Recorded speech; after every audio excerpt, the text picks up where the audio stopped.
जम्मू और कश्मीर स्थित पहलगाम में आतंकी हमले के बाद कई वीडियोज और बयान जारी कर सुर्खियों में आई लोक गायिका नेहा सिंह राठौर के खिलाफ उत्तर प्रदेश की राजधानी लखनऊ में प्राथमिकी दर्ज की गई है। ये प्राथमिकी अभय सिंह की ओर से दर्ज कराई गई है। एफआईआर के बाद नेहा सिंह राठौर ने प्रतिक्रिया भी दी है। राठौर के खिलाफ भारतीय न्याय संहिता की अलग अलग 10 धाराओं में प्राथमिकी दर्ज की गई है। इसके अलावा आईटी एक्ट की धारा भी जोड़ी गई है। राठौर के खिलाफ भारतीय न्याय संहिता BNS 2023 की धारा 196 1 ए, धारा 196 1 बी, धारा 197 1 ए, धारा 197 1 बी, धारा 197 1 सी, धारा 197 1 डी, धारा 353 1 सी, धारा 353 2, धारा 302, धारा 152 और सूचना प्रौद्योगिकी संशोधन अधिनियम 2008 की धारा 69 के तहत प्राथमिकी दर्ज की गई है। एफआईआर के बाद राठौर की पहली प्रतिक्रिया खुद पर दर्ज की गई एफआईआर के संदर्भ में राठौर ने सोशल मीडिया साइट X पर प्रतिक्रिया दी। उन्होंने लिखा कि मेरे ऊपर एफआईआर हो गई है, होनी भी चाहिए। एक मामूली लड़की इतने बड़े लोकतंत्र में सवाल कैसे पूछ सकती है? लोकतंत्र का साइज तो देखो, दुनिया का सबसे बड़ा लोकतंत्र है भाई। धन्यवाद सीएम योगी आदित्यनाथ, धन्यवाद पीएम नरेंद्र मोदी। मेरे पास सिर्फ 519 रुपए।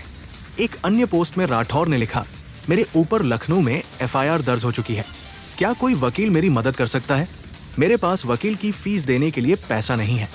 मेरे ICICI बैंक अकाउंट में सिर्फ 519 रुपए है, जिसमें से 500 रुपए तबला वादक को देकर कल मैं नया गीत रिकॉर्ड करूंगी।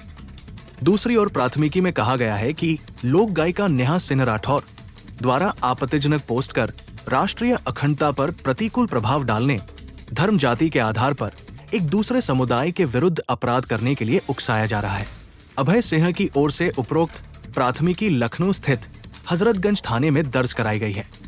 एक फोन कॉल से दूसरे देशों की वॉर रुकवाने वाले पॉपो अपने देश में आतंकवादी हमला नहीं रुकवा पाए और अंधभक्त मुझसे कह रहे हैं कि ऐसी बातों पर राजनीति और सवाल मत करो।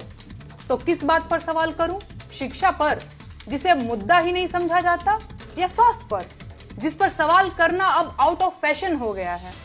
बोलो किस पर सवाल करूं? बेरोजगारी पर, जिसके जवाब में तुम्हारे अब्बा हुजूर पकौड़ा तलने की सलाह देते हैं? अरे जब देश की राजनीति ही राष्ट्रवाद और हिंदू मुसलमान के मुद्दे पर चल रही है, उसके बाद भी आतंकी हमलों में देशवासी मारे जा रहे हैं, तो सवाल किस मुद्दे पर करूं? 56 इंच की छाती पर देश के सारे मुद्दों को समेट देने वाले मोदी जी की सरकार में आतंकवादी हमले होंगे और नागरिकों की हत्या होगी, तो सवाल क्या मोहम्मद अली जिन्ना और नेहरू जी से पूछा जाएगा? नागरिकों की मौत और आतंकवादी हमलों पर सवाल क्यों नहीं पूछा जाना चाहिए भाई? इन सवालों से इतना डर क्यों रहे हैं आप? अपनी ही सरकार में हुए पुलवामा आतंकी हमले के शहीदों की मौत पर बेशर्मी से वोट मांगने वाला ये आदमी पहलगाम के पर्यटकों की मौत पर भी वोट मांगेगा और अंधभक्त इसे मास्टर स्ट्रोक बताकर वोट भी देंगे। लेकिन इनका कहना है कि सवाल नहीं पूछा जाना चाहिए। बस 2-4 दिनों की बात और है, भक्तों के पॉपअप पहलगाम आतंकी हमले पर रोते हुए बिहार चुनाव की नींव डालते दिखेंगे और अंधभक्त वो बिहार चुनाव में रोते हुए ढोंगी जी की रील शेयर करते दिखेंगे। चौकीदार अपना चाइना से डरता है, चौकीदार अपना चाइना से डरता है। भाजपा का IT सेल मुझे देशद्रोही बताकर ट्विटर पर ट्रेंड चला रहा है, सिर्फ इसलिए कि मैं देश के प्रधानमंत्री से सवाल पूछती हूँ। ये लोग मुझे देशद्रोही इसलिए कह रहे हैं क्योंकि पाकिस्तान के किसी ट्विटर अकाउंट ने मेरा वीडियो कॉपी करके लगा दिया। भाजपा का IT सेल और गोदी मीडिया के बिके हुए सरकारी पत्रकार देशभक्ति का सर्टिफिकेट बांट रहे हैं। वो लोग जिन्होंने देश को धर्म के नाम पर बांटने में कोई कसर नहीं छोड़ी, वो देशद्रोही और देशभक्त का सर्टिफिकेट बांट रहे हैं। मैंने आज तक कभी नहीं बताया, कहना जरूरी नहीं समझा, लेकिन आज जब बात मेरी देशभक्ति पर आ गई है तो जान लीजिए, मेरे परिवार और खानदान के कुल मिलाकर 14 लोग भारतीय सेना और अर्धसैनिक बलों में अपनी जान दांव पर लगा चुके हैं।